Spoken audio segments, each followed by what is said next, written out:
This is yes, RedPubPod. There you go. All right. A podcast from Redhawk Publications. Welcome to RedPubPod. I'm Richard Eller. Joining me today is our acquisitions editor, Patty Thompson, and our editor extraordinaire, Tim Peeler. Good afternoon. And in the podcast room with us today is one of our newest authors, although he's really, at this point, although that could change, known more for his public service work. And I'm talking about Austin Allran. Welcome to RedPubPod. Thank you very much, Richard. Let's go back and talk about your career prior to being a writer. You have been in public service for many, many years. When did that start?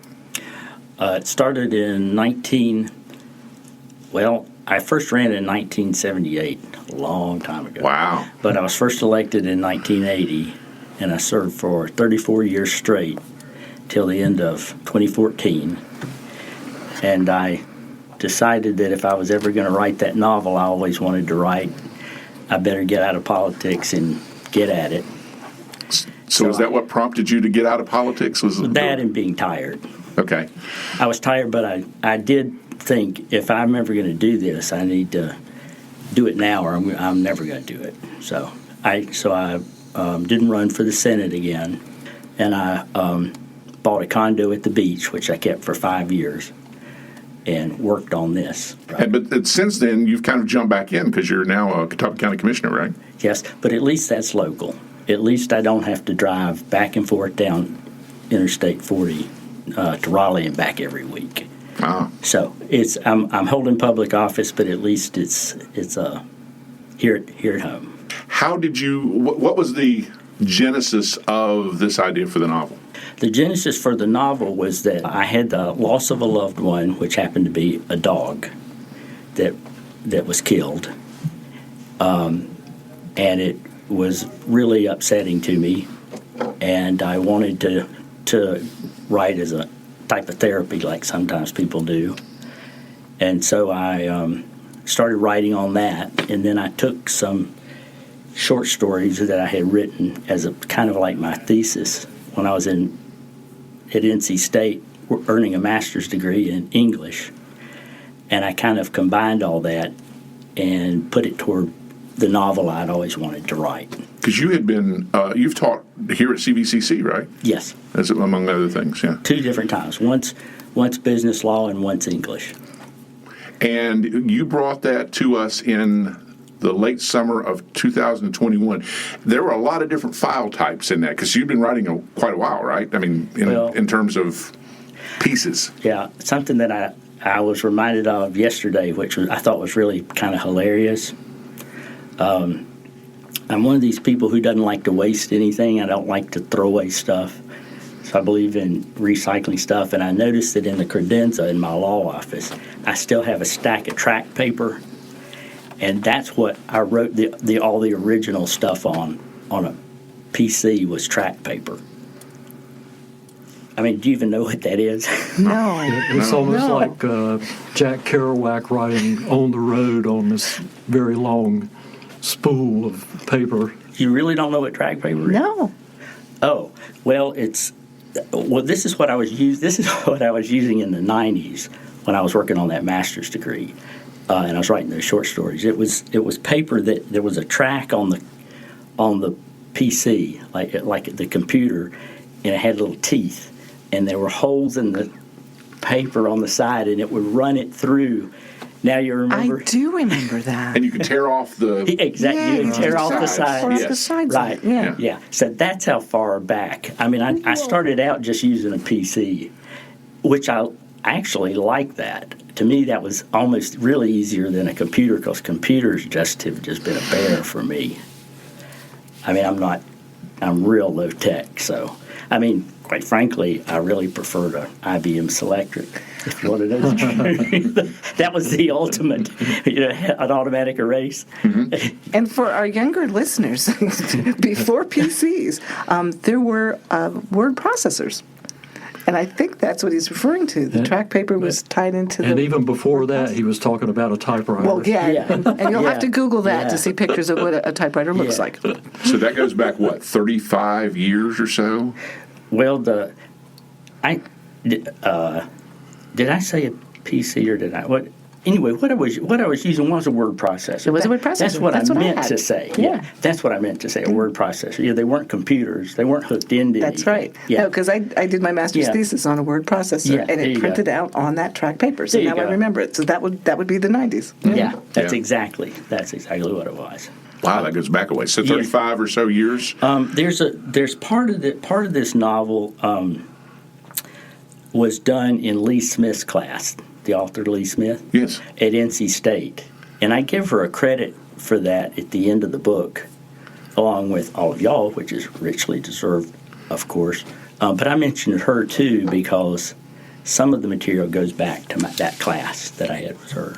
See, you were an attorney and in public service, and still yet went back to school to get your graduate degree in English. I did that at night in Raleigh. Because you always had a passion for writing? Well, I learned something when I was in the legislature. When I first got there, my very first term, there's alcohol at every single function, okay?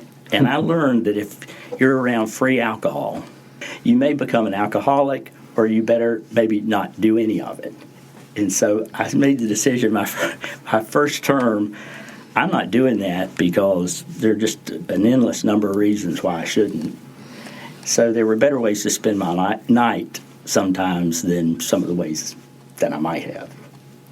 That's fascinating. And it took 6 years for me to do it, so it kept me doing something that was a good thing.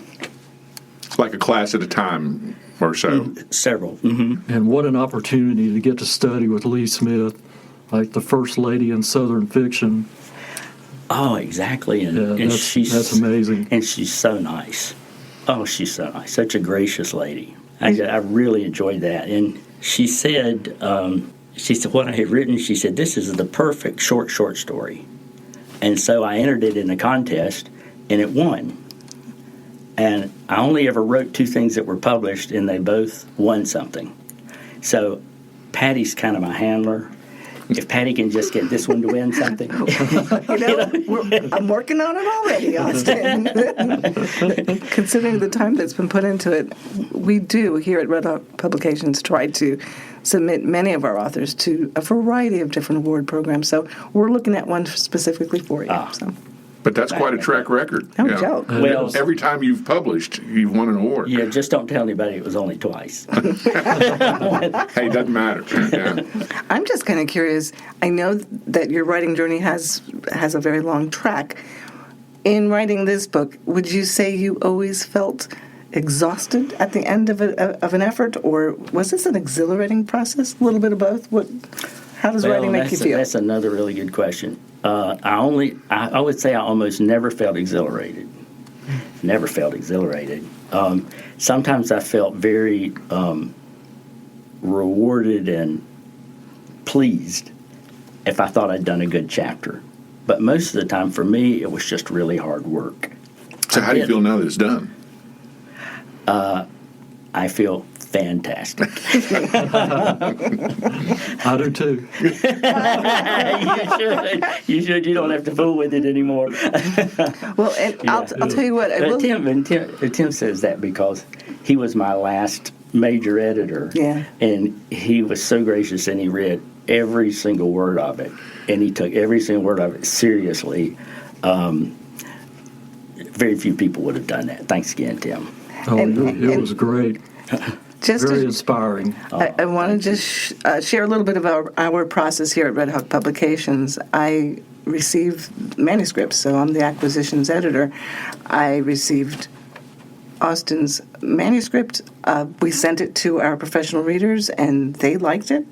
And at that point, what we did was we turned it over to Tim. Tim Peeler is one of our part-time senior editors here, and he had an opportunity to work very, very closely with Austin on it. So those two had a very good working relationship to get it to where it needed to be, which leads me to a question for Mr. Peeler. I didn't know I was going to ask Tim this, but when you received the manuscript, what were some of the things that made you realize there's something here and we can work together on this to get it even better? I'm just kind of curious. Well, one thing, I got it as a hard copy, and I knew it was bigger than it needed to be because of how much paper there was there, which was kind of an unusual situation for a novel. But as soon as I read through it, I could tell the story was there. I mean, there was no doubt that it was inspired, that he had been able to see it all the way through to the end. And I could even kind of experience some of the discoveries that he made as he was going along, because I could see decisions he had made with the characters and the plot, which was very interesting, and I knew that we were going to be able to do it for sure. I have to say this. I can hardly tell you how much that meant to me when I came here and Tim took it seriously like that. I thought, oh, wow, an intellectual in a college setting is actually treating me seriously. I was so flattered. And, of course, what you did and Richard and Robert. But the point was, in an academic setting, to be treated like that, I just can't tell you what that meant to me. And I knew, and it was a larger novel, but I'm a reader. Not a big deal to me whether it's 200 pages or 1,000. My commitment was I knew I didn't want to have to read it too many times because it was big. So I mentally made a note that I will read this at the very end when we have the last version, just to, do our final proof. And initially, I just remember feeling like I was back in school as I got to read this darn book. About a quarter in, I saw so many different devices and things that you were doing, and then I couldn't put it down. My husband's yelling at me, "What are you doing? I'm reading this book." I got totally involved in the book and committed to reading it and enjoying it, and I still think about it, Austin. And thank you. I mean, there's a lot to unpack in it. You do a lot of amazing things, callbacks from the beginning to the end, and there is the use of, and I have to remind myself how to pronounce this properly. You guys help me. Deus ex machina, a Latin phrase for when something happens, a divine intervention solves an issue, and typically it's never used well. But in your book, it surprised me, and I was happy. So I don't want to give any spoilers to anybody because people have to read the book. But at the same time, just to commend you, that's so many different things you did. It's a first-person book. And there's a point where you stop and you go into somebody else's voice. I loved that. So you did a lot of different things, but you had me all the way to the end. Oh, well, that means everything. My very first editor, I was telling Richard about this before we started, who is a PhD and has done a lot of this stuff, said it's a fascinating tale somewhere between reality and magic, which I thought that was interesting. Yeah. To me, it isn't magic, but it's not perhaps not quite totally realistic either. I don't know about that, but I just thought that was interesting that she said that. Yeah.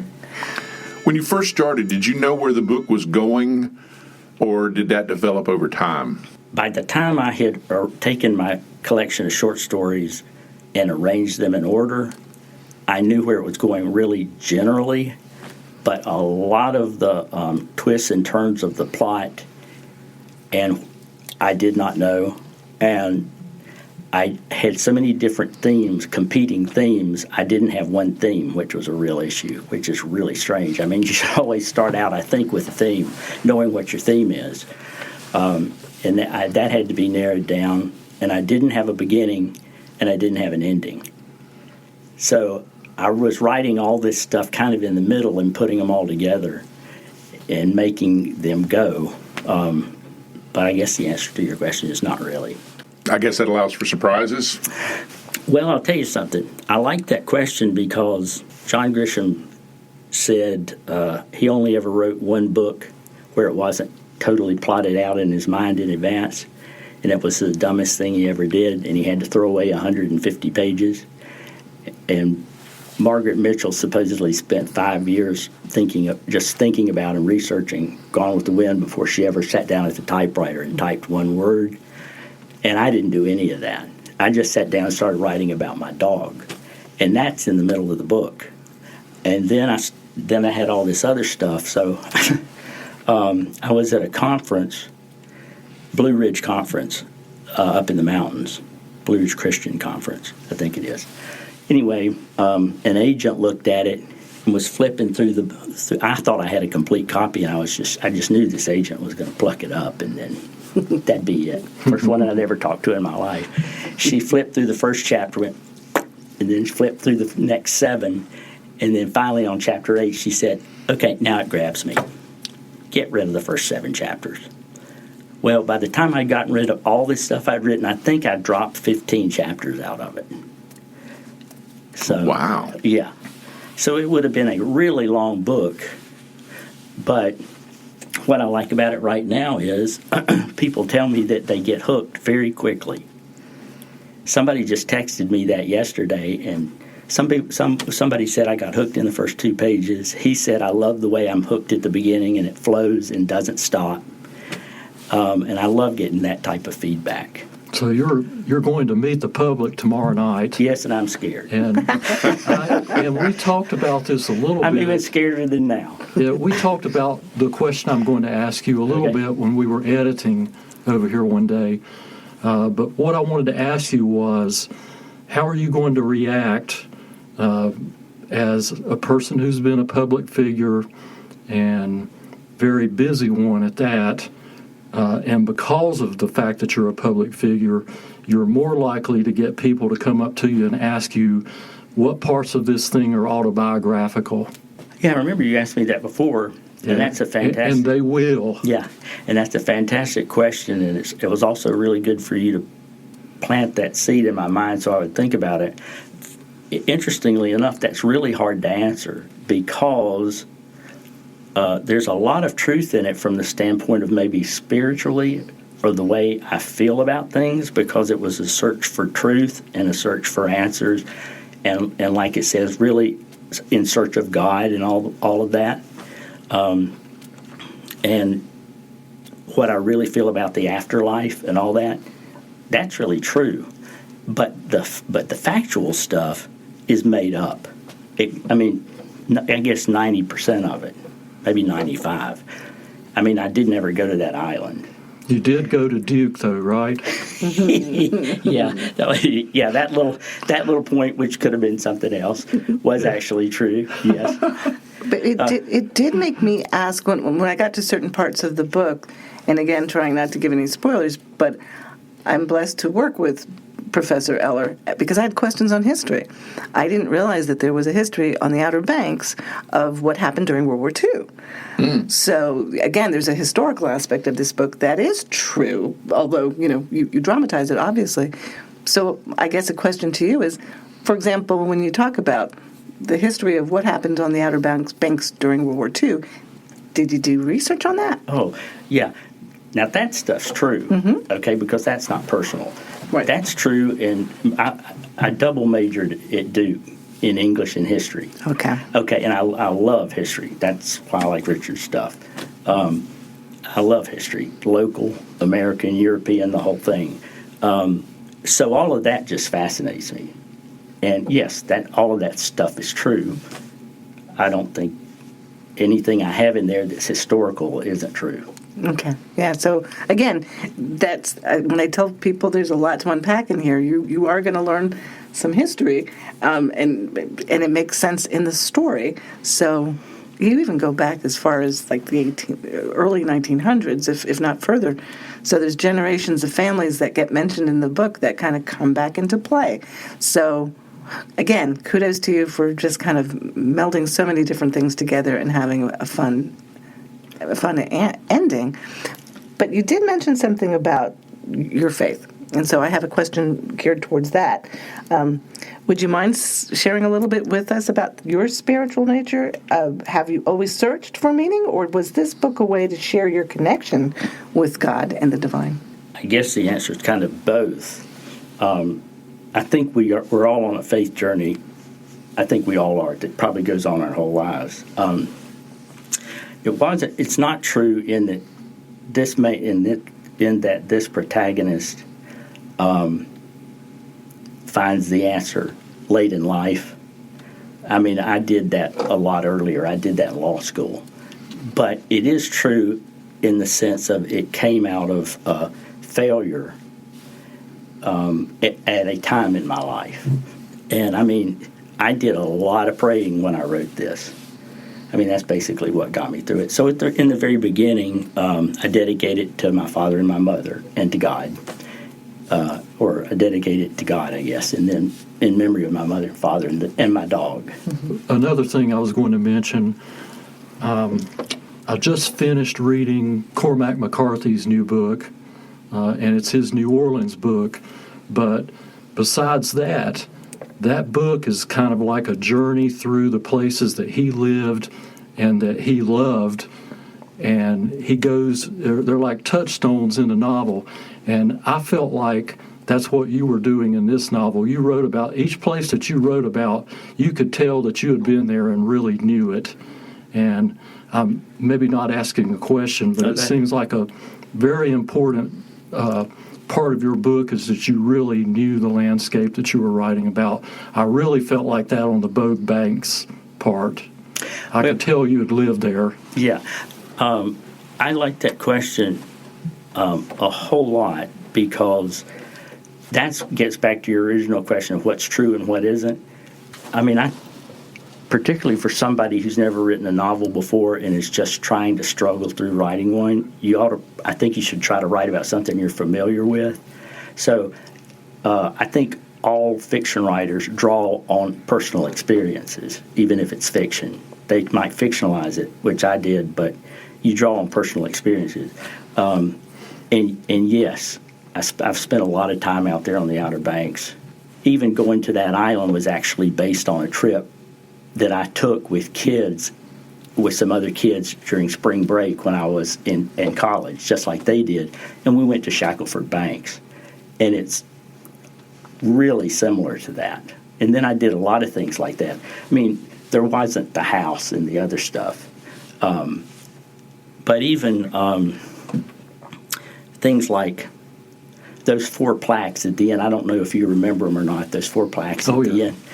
But one time I was under the crawl space of my house, and it was really gross. I mean, it's like 1.5 feet, and it is just disgusting under there. And I discovered 4 plaques, and they were famous. Some of them were from one was from Shakespeare, one was from Franklin, one was from Newton, and I can't write the second thing of what they were, but I pulled them out and cleaned them up and hung them on the wall.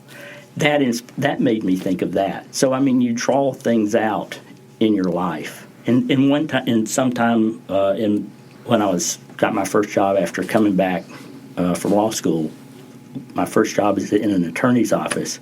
Some lady she did, I guess it's called a horoscope, drew me a horoscope. And it was so amazingly accurate, and I had never met her, that just kind of made me go, whoa, this is bizarre because I don't know how she did this, but I've never met this lady. But one thing that was really bizarre in it, or ridiculous, not bizarre, was that she said I would be a great mystery writer. And I thought, well, that's a joke. I couldn't write a mystery if I had to. I can't do anything like that. Well, I guess I have. Yeah. So you see what I mean? It's fulfillment. It's just fun. I think it's fun to pull stuff like that into a novel, not because it's, quote, true, but because I guess it's fun or interesting or something. Now, is that what drove you to say, I got to take these short stories and link them together and make a novel out of it, as opposed to publishing just short stories? Not just short stories, but in a different way, publishing this in a different way. The other reason that I wrote a novel is because that's what I'd always wanted to do. It was just a goal. It was simply a goal. But I don't think my mind works very well to write novels, and I had all these short stories, and somebody had read those and said, that kind of sounds like it's kind of like about the same person. He just gets older. And so I just arranged them in an order and then just started reworking them. That's amazing. I have so much admiration for you for the ability to do it and to do it creatively and so well. So, and not to mention the perseverance over time to and to over hang the with last year plus. the perseverance. A reference to being here. And now here I am in the torture chamber. People don't know what we went through. Was that last year and a half the toughest part of it, or was it earlier? No, it wasn't the toughest part. Tim was amazing, and Patty's been amazing. This has been amazing, no. But the hardest part, I think, was just sticking with something. Somebody has said that the greatest enemy of creativity is self-doubt. Well, I mean, I certainly have an abundance of that. So, and then my first editor, and I mentioned this when I gave her the credit, Linda Hobson, said to me early on, she said, to write a novel, you have to have faith.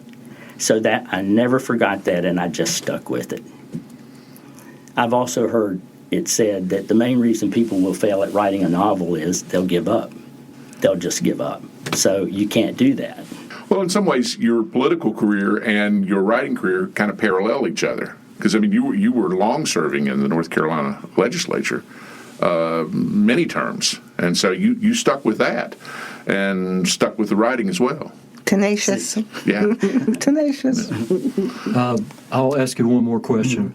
What advice would you give to other busy professionals who are maybe thinking about getting into some form of literary or arts world with their time?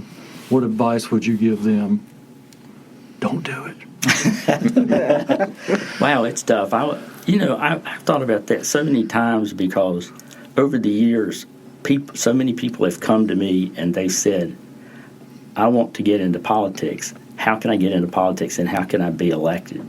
And by the time you tell them the truth, they think, oh, I can't do that. It's like any field, it's so hard to get into things. You almost have to start really young to do it.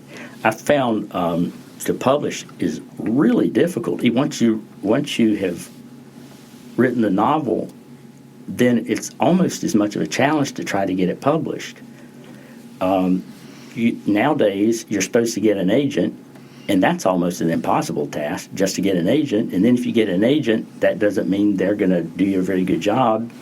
And then if it actually gets published, it doesn't mean anybody's going to read it. It's really a hard thing to break. The gatekeepers are many. Yes, yeah. It's like an obstacle course. I mean, so if you were a genius and you were Thomas Wolfe or something, maybe you could sit down and write all this stuff and send it to some guy at the publishing house, and he would edit it all, and magically you just become famous overnight or whatever. But it doesn't happen much like that.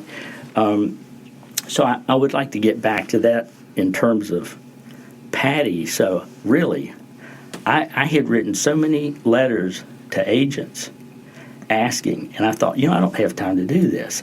I'm on the county commission. I'm an attorney. I'm a grandfather. I've got a life. I can't keep sitting down writing these personalized letters to these people just so they can ignore me or say no or whatever. This is too much. So when I was at downtown Hickory at Oktoberfest, and there was Patty standing there at the table selling books, and I walked up to her and asked her if she'd be interested in my manuscript, and she said yes. I was like, I just knew that was just God intervening again. I believe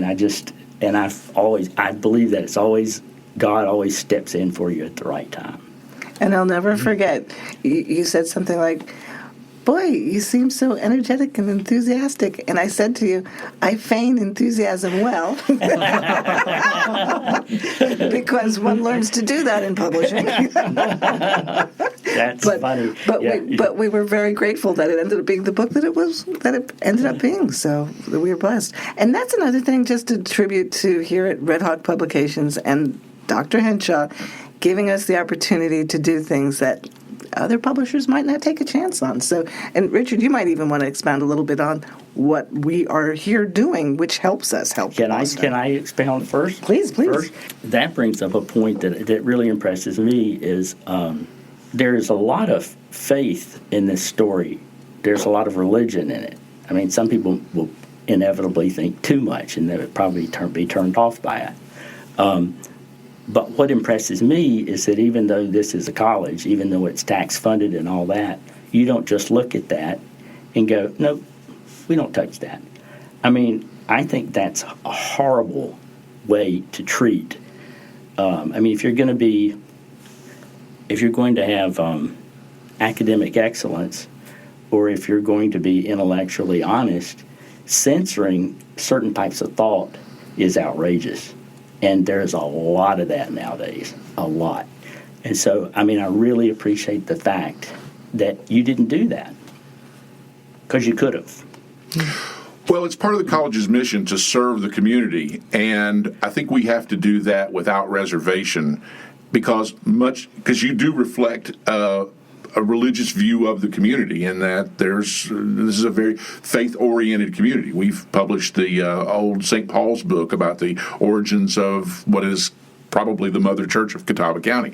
So I think you have to look at the wide embrace of what the lived lives of our constituents, our stakeholders, are, and serve what they are writing about. And so if you're writing about it, and obviously people are reading it because we've had good sales on it, and probably going to have more after your 2 debuts, that reflects what the community is all about, and that's what we're here to do.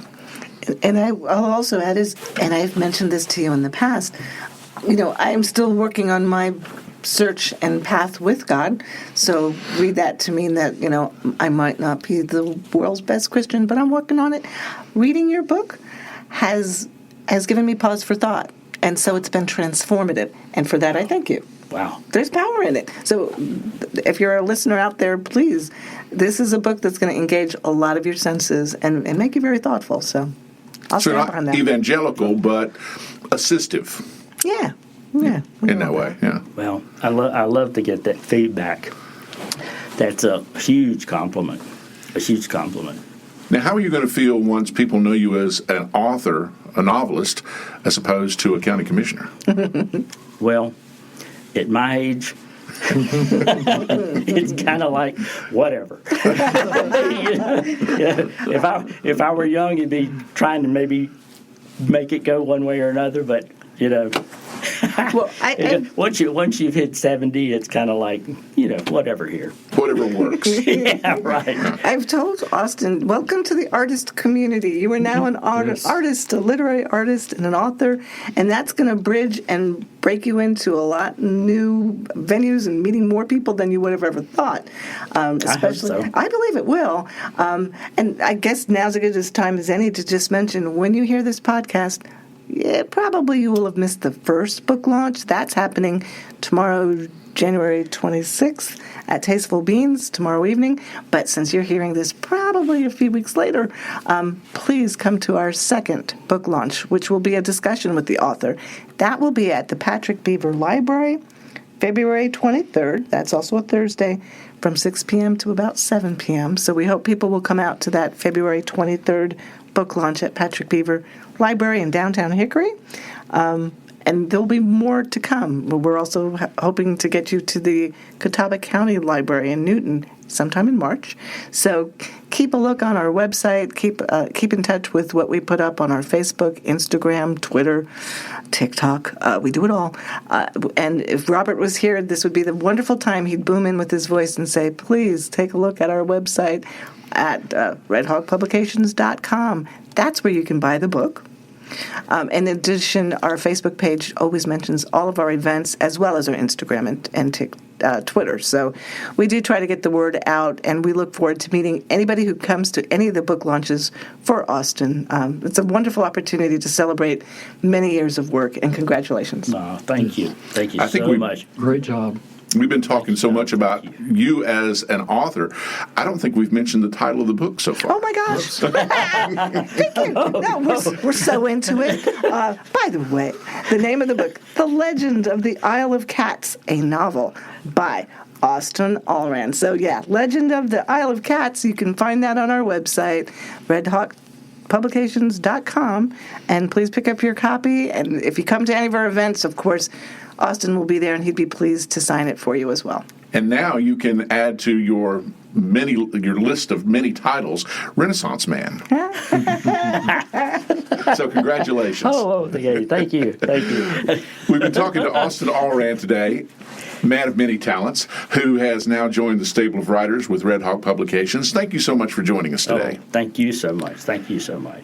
And since this is your first podcast, and one of the things we ask our guests to do is, can you say the title of it 3 times fast? RedPubPod.